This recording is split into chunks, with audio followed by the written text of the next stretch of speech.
The 18-inch Mark 12 torpedo is the first to be designed for dropping from aircraft and is fitted with air rudder control gear.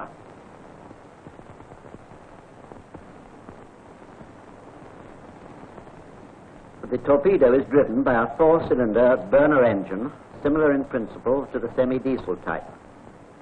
The air, however, is not compressed in the cylinder, but is delivered at pressure from an air vessel. The engine can be adjusted to drive the torpedo at speeds of 27 or 40 knots. The Mark 12 is made up of 6 compartments, namely the warhead, containing high explosive, the air vessel, which provides compressed air, the balance chamber, containing the depth regulating gear, the engine room, which houses the 4-cylinder engine, the buoyancy chamber, which is airtight and contains the gyroscope, by the action of which the torpedo maintains a straight course, and finally the tail, to which is attached the air rudder for the control of the torpedo from the time it leaves the aircraft until it reaches the water. Other components of the tail are the horizontal and vertical stabilizing fins, horizontal and vertical water rudders, gear wheels, propeller shafts, and, of course, propellers. We will now go over the main components of the Mark 12 torpedo once more, with a sectional drawing showing their disposition within the shell. Here is a warhead with its load of high explosive. Next to it is the air vessel, charged with compressed air. Then there is the balance chamber, containing fuel and oil bottles, and the depth-keeping gear, the engine room, the airtight buoyancy chamber with its gyroscope, and the tail. Now we will take the various parts of the Mark 12 torpedo in detail. The warhead of the Mark 12, which you see here, is charged with 445 pounds of TNT. The nose of the warhead is fitted with a pistol, which, on contact with the target, fires detonators and primers, which then explode the TNT. This is one of the types of pistol used. The air vessel, from which the warhead is now being taken away, is charged with air to a pressure of 1,600 pounds per square inch through the charging valve situated in the balance chamber just aft. This air, which is supplied to the air vessel by a compressor plant, is used to drive various components of the torpedo, such as the gyroscope and servo motor, and is mixed with the fuel which drives the engine.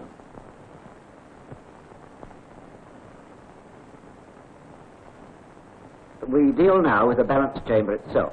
Here is a close view. The side of the balance chamber is cut away, showing the depth regulating gear. This depth gear operates the horizontal rudders and thus controls the depth at which the torpedo travels underwater. Here's another view of the balance chamber. The depth gear is removed, showing the position of the fuel and lubricating oil bottles. The depth-keeping gear of the Mark 12 torpedo is an ingenious piece of mechanism which requires close study. The gear, which you see here removed from the torpedo, consists of a hydrostatic valve mounted at the base of this center column and a pendulum weight, which you see swinging to and fro.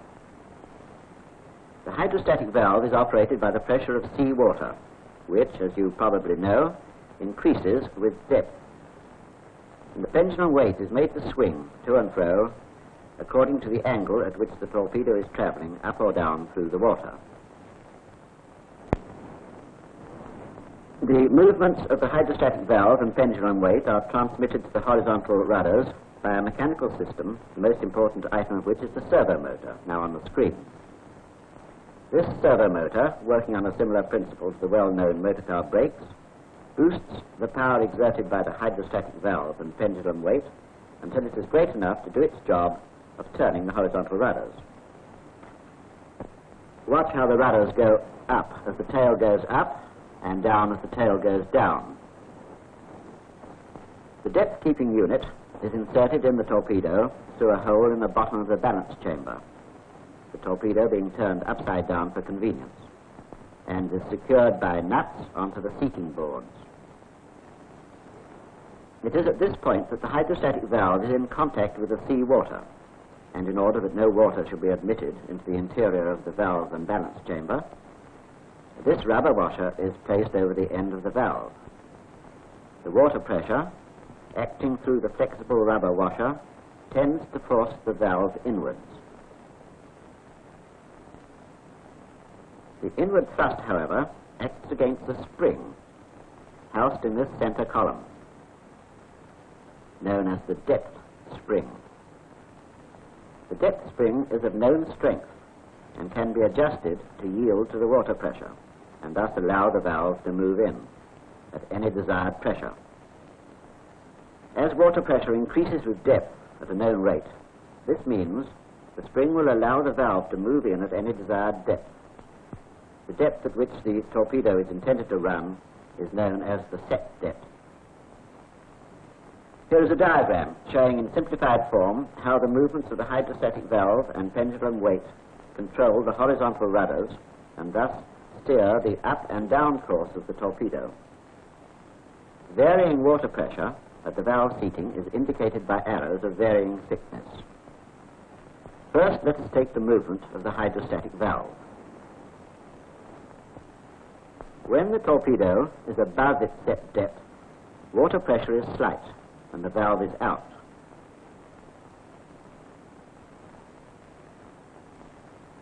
When the torpedo is at set depth, sufficient pressure is exerted to force the valve half in, where it is said to be at equilibrium. While below set depth, maximum pressure forces the valve right in. Note the effect which these valve movements have on the horizontal rudders. See how, as the valve moves in and out, it moves the weight to and fro and the rudders up and down. Now, if we examine the three main valve positions individually, we find that with the torpedo above set depth, the valve is out and turns the rudders down in order to steer the torpedo towards set depth. When the torpedo is at set depth, the valve is at equilibrium and the weight central, giving flush rudders, sending the torpedo forward on its depth line. Finally, when the torpedo is below set depth, the valve is in and gives up rudders in order to send the torpedo up to its set depth.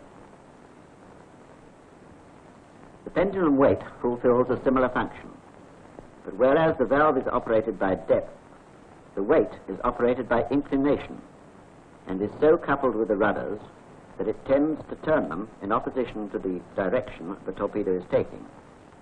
Thus, when the torpedo is nose down, the weight is forward, giving up rudders, and when the torpedo is nose up, the weight gives down rudders. It is important to remember that the hydrostatic valve can only affect the rudders by first moving the weight, which in turn transmits its movement to the servomotor and thus turns the rudders. Now, the connection between the valve and the weight is not a rigid connection, but consists principally of two spring connections known as the upper and lower links. Here they are in actuality. These small cylinders contain the springs. The spring connections between valve and weight are very important, as will be seen later. To return to our diagrams, in an ideal drop, the torpedo would level out on reaching its depth line, in which case, the weight being central and the valve in equilibrium, it would continue its course at its set depth. In practice, however, this seldom occurs. On entry into the water, the torpedo is subjected to such violent deceleration that the weight goes hard forward regardless of the position of the valve. Up rudders will thus be given during the short time it takes the torpedo to descend to its set depth.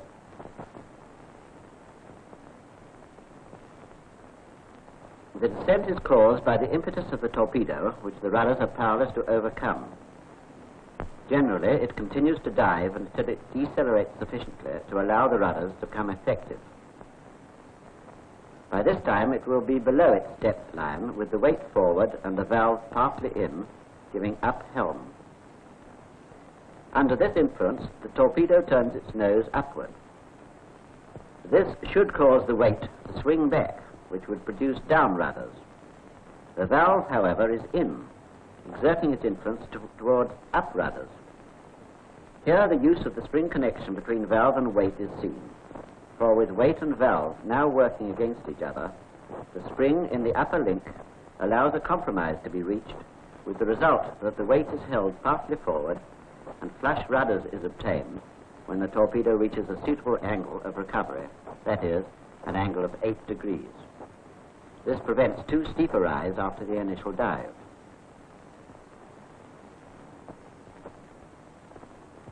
The lower link is brought into effect when the torpedo has dived sufficiently below its depth line to force the valve hard in. This has the effect of applying the effort of the hydrostatic valve to the weight at a point further from its pivot than that at which the upper link is attached, thus altering the weight-to-valve ratio.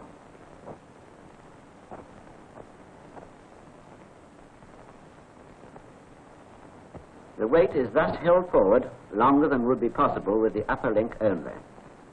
This gives a steeper angle of recovery, 15 degrees, and tends to bring the torpedo to its set depth in a shorter distance than would otherwise be the case. As the torpedo approaches set depth, the valve begins to move outwards and the lower link becomes inoperative, with the result that a slower angle of recovery is now attained.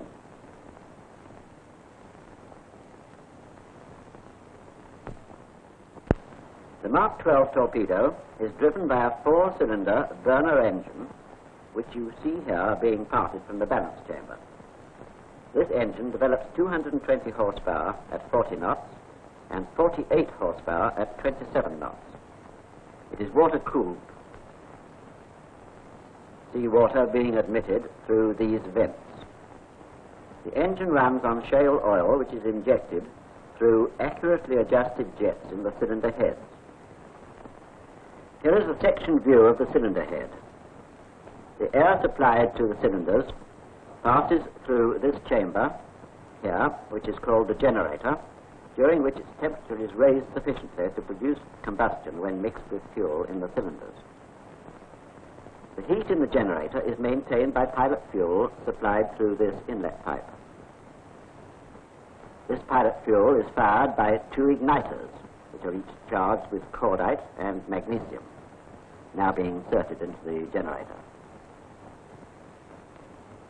The igniters are exploded by twin hammers, which are automatically released as the torpedo enters the water.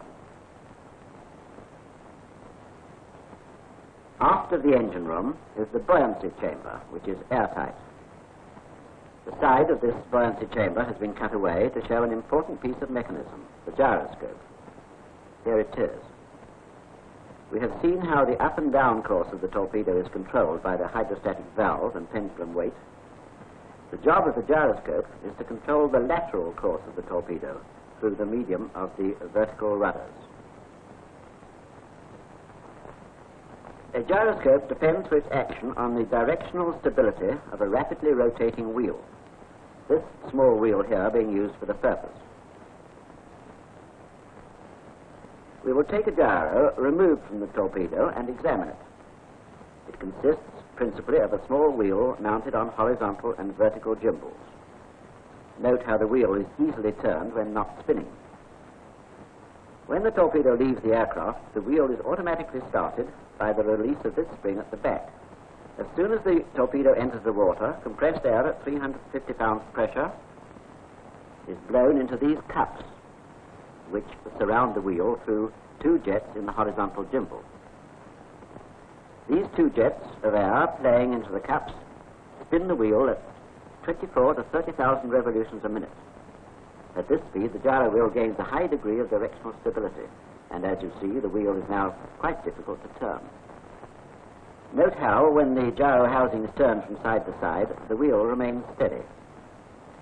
Thus, when the gyroscope is mounted in the torpedo, and the torpedo turns from side to side, the gyro wheel keeps its direction. And, in fact, the torpedo is turning about the gyro wheel, as can be seen in this diagram. This relative movement between gyro wheel and the rest of the gyroscope operates a valve, which rotates as the torpedo turns from side to side. This, in turn, operates the steering piston, which can be seen here moving backwards and forwards. The movement of this piston is transmitted to the vertical rudders and turns them in whatever direction is required to keep the torpedo on its course.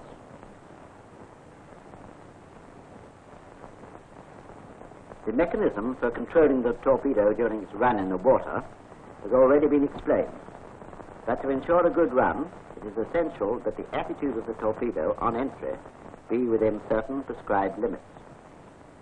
When a torpedo is dropped from an aircraft in flight, its center of gravity passes along an imaginary line called the trajectory, the horizontal component of which is the same as the speed of the aircraft, and the vertical component the result of the acceleration due to gravity. From this diagram, which shows a high-speed and low-speed trajectory, it will be seen that the parabola of the trajectory varies with the speed of the aircraft. Experience has shown that the torpedo should enter the water some 3 degrees nose up to trajectory.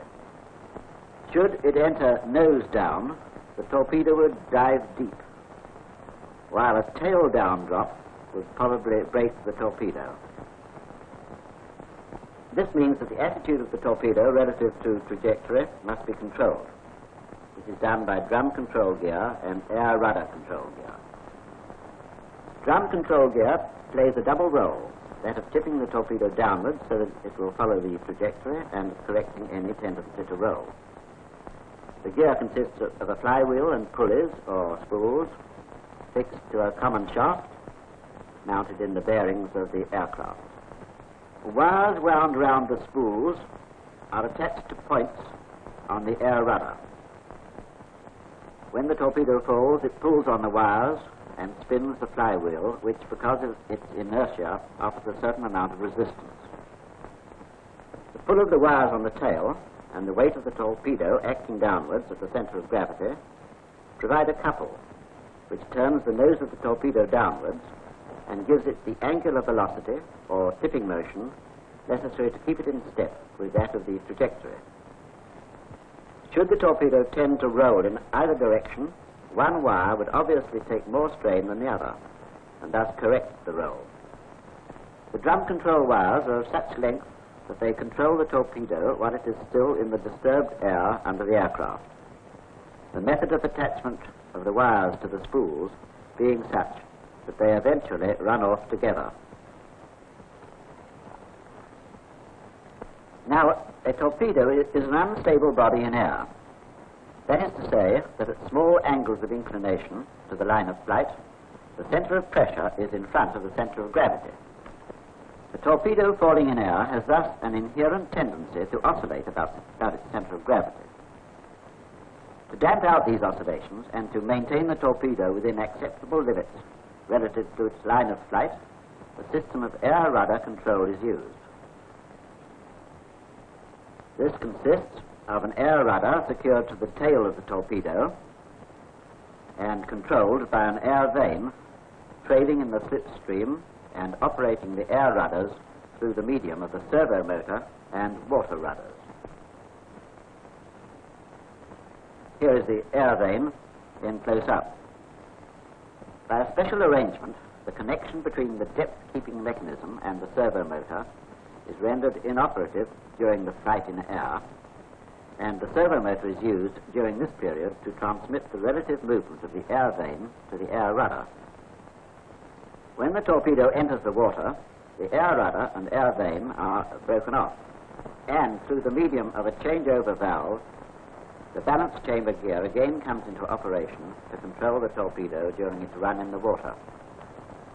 Finally, we come to the tail, now being removed from the buoyancy chamber. We have seen the action of the two sets of rudders, The principal remaining fact concerns the action of the twin propellers. As the torpedo is a cylindrical body, the effect of one screw only would cause the torpedo to turn over and over. This is overcome by the use of two propellers, accurately balanced and geared to turn in opposite directions. Thus, torque reaction, as it is called, is overcome, and the torpedo driven forward to its target.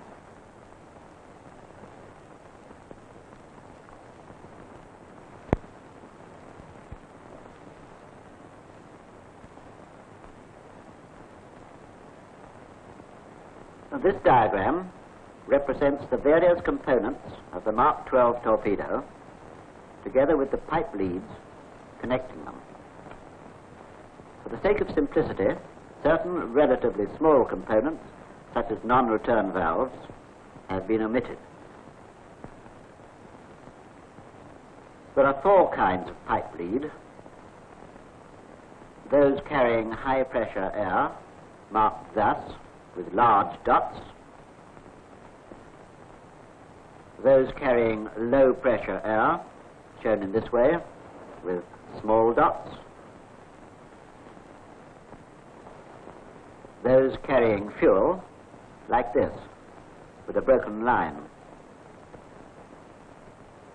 And finally, those which carry lubricating oil, shown as a wavy line. The final step in the preparation of a torpedo for action is one which is carried out in the presence of the pilot, the opening of the stop valve. Here it is. When the stop valve is opened, this is what happens. Air from the air vessel is released and flows to the starting valve.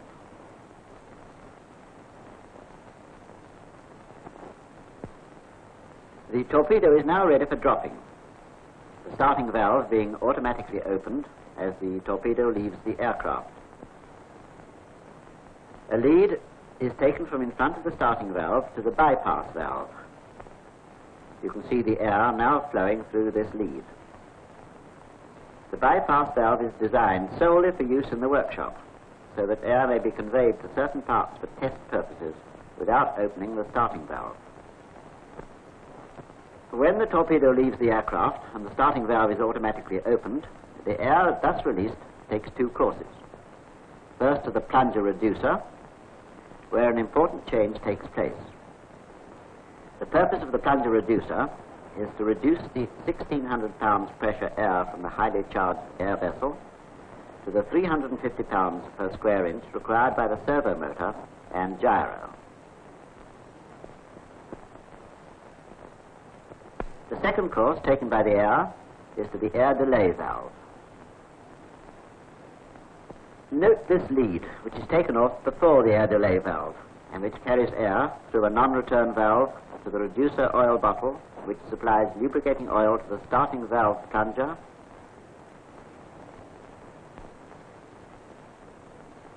the air delay valve plunger, and to the main reducer.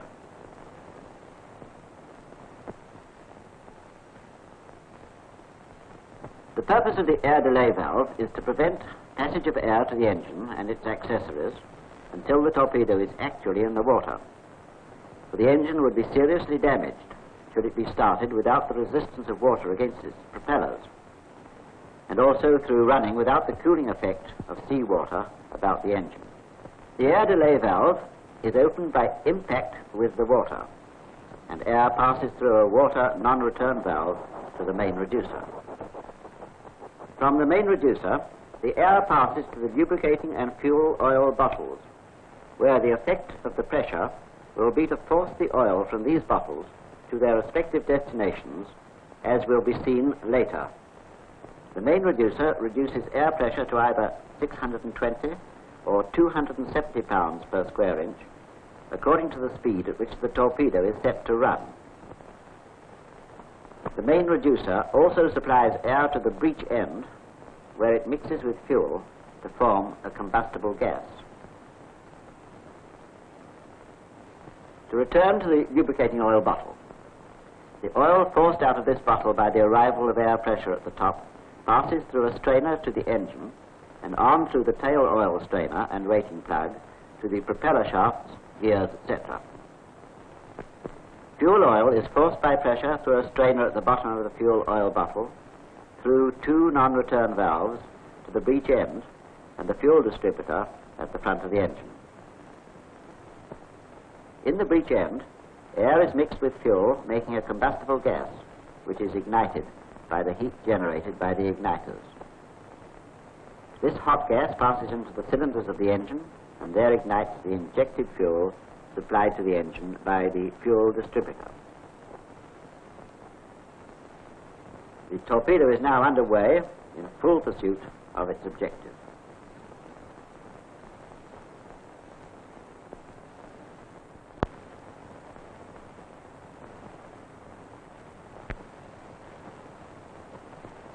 The preparation of the Mark 12 torpedo for running is known as charging and adjustments, or C&A. This brings the tested torpedo to the ready or action condition. The first step is to fit the gyroscope, and as the gyro door is in the belly, the torpedo is turned upside down. In fitting the gyroscope, make certain that a good paper washer is used.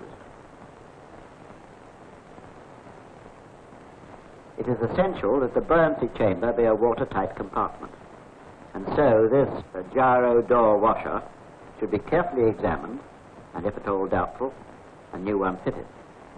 Now cock the gyro and replace the gyro door, making quite certain that all screws are tight. The torpedo is now turned on its side in readiness for the buoyancy chamber air test.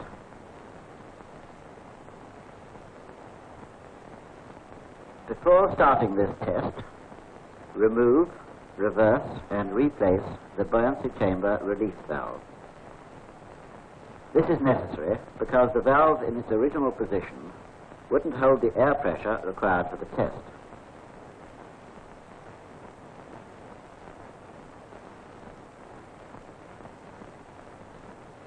Now remove the drain screw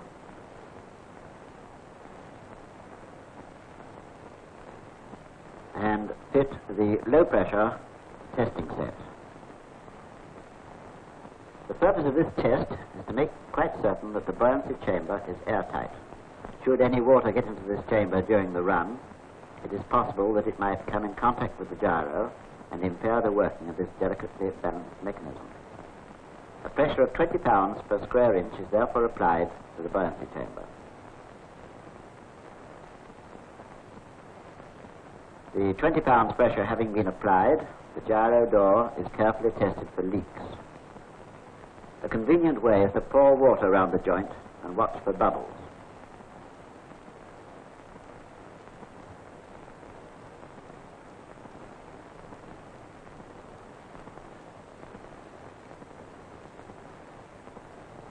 This done, the testing set is removed and the drain screw replaced.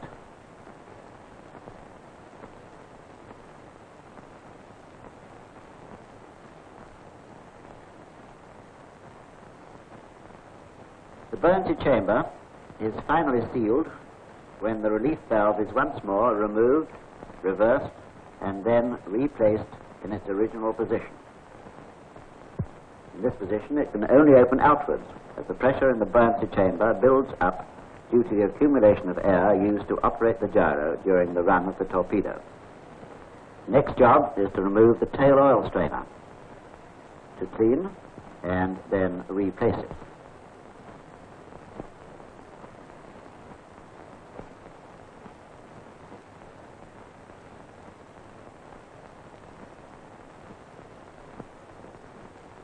This process is repeated with the engine oil strainer.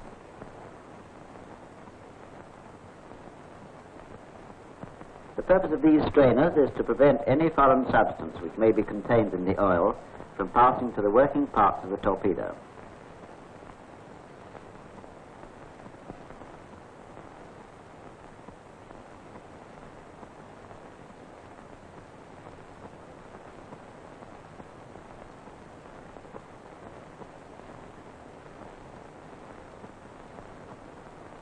the fuel bottle is filled, taking care to use a funnel which is fitted with a gauze strainer.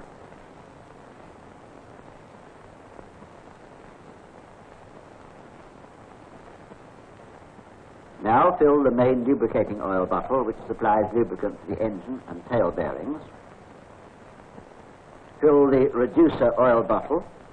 The oil from this bottle is used to pack the spindles of the starting and air delay valves and the plunger of the main reducer in order to ensure the smooth working of these parts.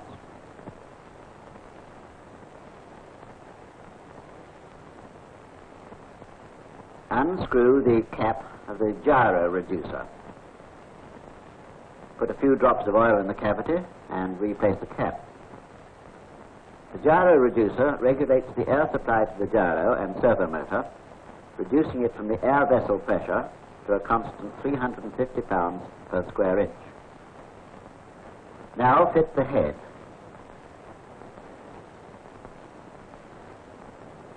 And see that the securing pins are hove up taut.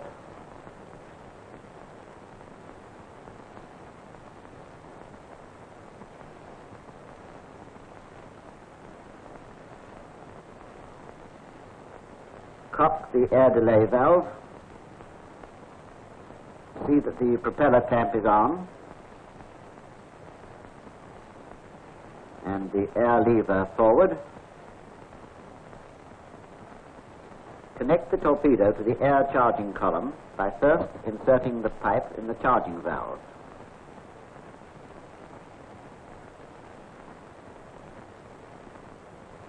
Open the stop valve of the torpedo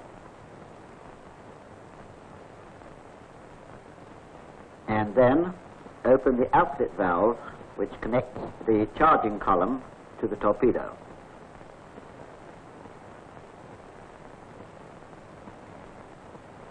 Open the inlet valve which connects the column to the charging plant.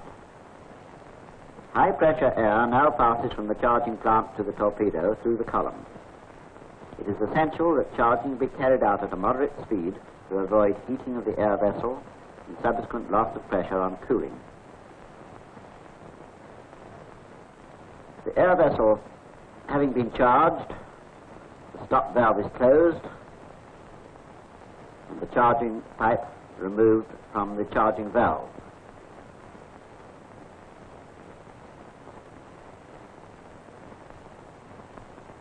Vent the balance chamber to relieve internal pressure set up by the heat which is apt to be generated by the charging of the air vessel. Finally, replace the sighting plug.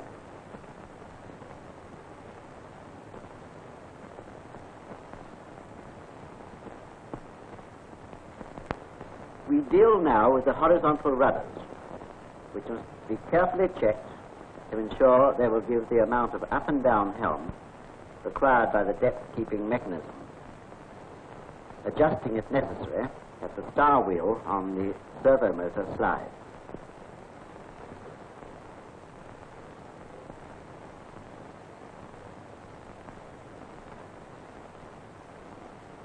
According to the conditions under which the torpedo will be dropped, certain settings are made. The first of these is the setting of the ordered speed on the main reducer, which in this case is the high speed setting of 40 knots. Then set the ordered depth. This will vary according to the type of target ship. In this case it is 12 feet. The Mark 12 is fitted with horizontal rudder controlling gear, which can be set to fix the position of the horizontal rudders until a predetermined number of engine revolutions have run off, which in this case is 75. So much for the settings. At this point, the igniters are inserted. First, cock the twin hammers. Remove the breech blocks and igniter sheaths.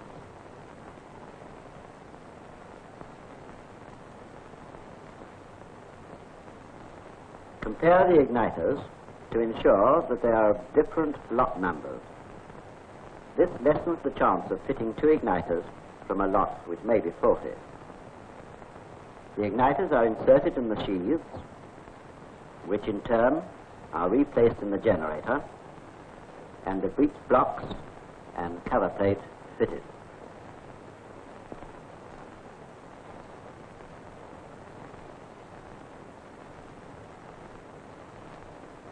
The shell of the torpedo is now oiled over to prevent corrosion. The non-commissioned officer in charge of shop checks over all settings. He sees that drain screws are in place, that all cover plates and screws are tightened up, and that the air delay flat is cocked. This brings the torpedo to the ready or action condition. In this condition, the stop valve is of course closed, the air lever pinned forward, and the propeller clamp is on. The air rudder and wind vane will normally be off, and if a contact pistol is to be used, it will be held in readiness for insertion later. For loading on, it is desirable that the aircraft should be on a concrete or tarmac surface, as this facilitates the positioning of the torpedo under the aircraft. The trolley is wheeled into position so that the locating lug on top of the torpedo is below the corresponding fitting in the aircraft. The exact procedure varies with the aircraft in use. In the type shown, the torpedo is raised into position by a winch loading gear attached to the aircraft.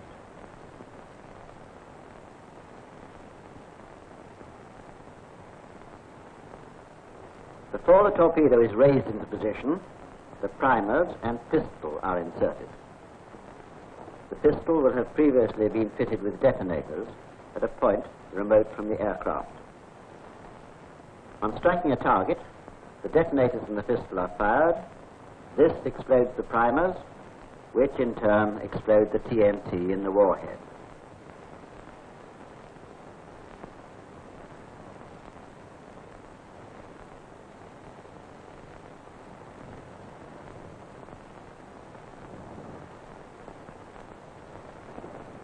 The torpedo is now hoisted into position.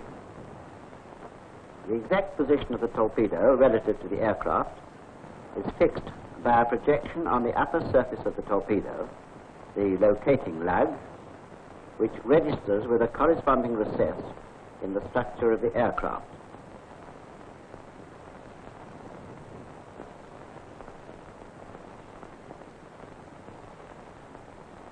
Now comes the operation of fitting the air rudder, which controls the flight of the torpedo in air.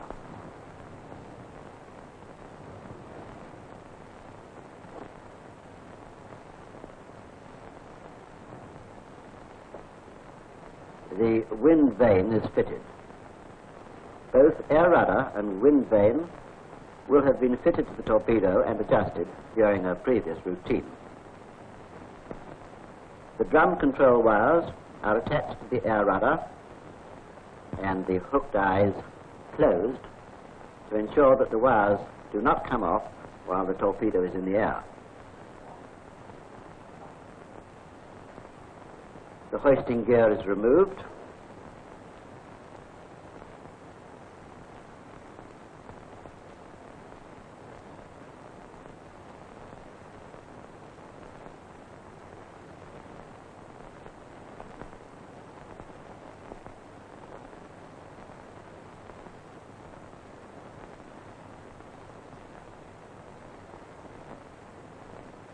The air lever fid is placed in position and the safety pin withdrawn. The propeller clamp is removed and the propellers placed in the starting position. In the presence of the pilot, the stop valve is opened and the safety fork removed from the pistol if the latter is of contact type. It now remains only for the engines to be run up, the chocks removed, and all is ready for the pilot to take off in search of his target.